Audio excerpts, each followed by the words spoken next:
Welcome to level 2 of the algebra unit. So in this video we're going to be going over equations in the form ax plus b equals c. Now right now you're probably wondering what the heck does that mean, so I'll just try to explain a bit. Basically, the x represents our variable that we're trying to solve, and the letters a, b, and c are going to be replaced with numbers when you see an actual question. For example, let's say maybe a is going to be 3, b is going to be positive 4, and c could be 12. So there's an example of an equation in that form. Now a and b and c could also be negative. For example, you could have a as a value of negative 2, b could be negative 6, so it'd be subtracted, and c could be negative 12. So again, this is although these are all negative terms, they're still in the form of ax plus b equals c. So these are the types of questions that we'll be going over in this video. Alright, so I'm going to go straight ahead and get started with some questions from your handout. How about we do question 1 to start off. We'll start off nice and simple, and it is 3x plus 6 equals 18. Okay, we know we're trying to get x by itself.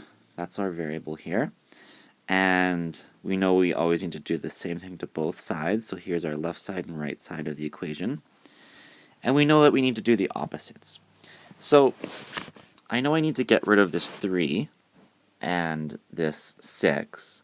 The important thing to remember, and this is what we talked about this last year, is that you get rid of the constant first. And that's the number that's alone by itself, the one that's not being multiplied by x. So how do we get rid of this plus 6?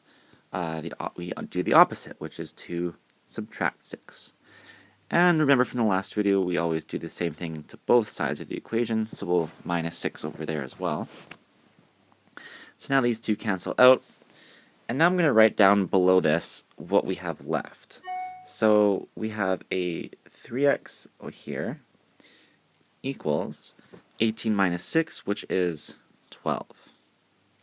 Great, and now we just need to get rid of this 3. And so we do the opposite of multiplication, which is division. So I'm going to divide this by 3. Those cancel out. And we do the same thing over here. And now we're just left with x equals 12 divided by 3, which is 4. So that would be our answer. And it's always a good idea to check our answer. So let me just go down here a little bit. So our original question was 3x plus 6 equals 18. Now if I were to replace x with 4, like we got in our answer, we would get 3 times 4 plus 6. And 3 times 4 is 12. 12 plus 6 is 18. So yes, we can check, and we did get the correct answer. So we know we're right. Okay, let's go ahead and try another question from the handout. Let's do question 8. Let's go over here. Alright, and question 8 is 10x minus 11 equals negative 1. Okay, so we know we need to get rid of the constant first, and that's this minus 11. So the opposite would be to add 11. And I'll do the same thing on the other side of the equation. These cancel out. And now I'm going to write down what we're left with. We've got 10x equals, and negative 1 plus 11 gets us positive 10.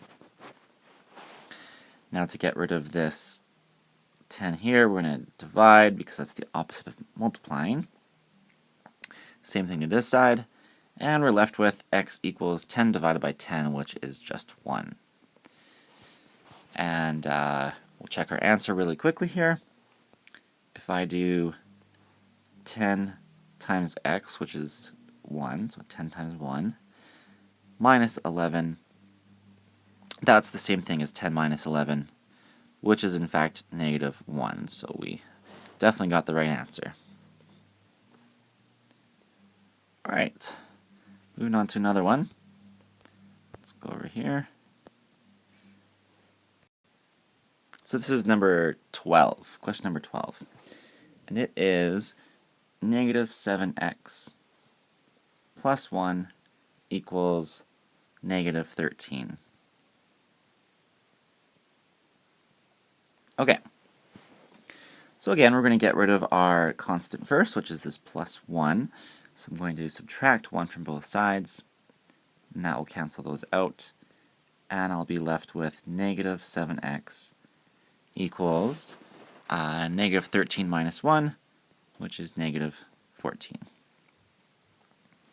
Next, we're going to get rid of this negative 7 by dividing, because these two numbers are being multiplied here, so the opposite would be to divide. So we'll divide by negative 7 on both sides, which cancels those out, and we'll be left with x equals negative 14 divided by negative 7, which is a positive 2, since they're both the same sign. And I'll check my answer really quickly here. Let me just move over here. So it was negative 7x plus 1.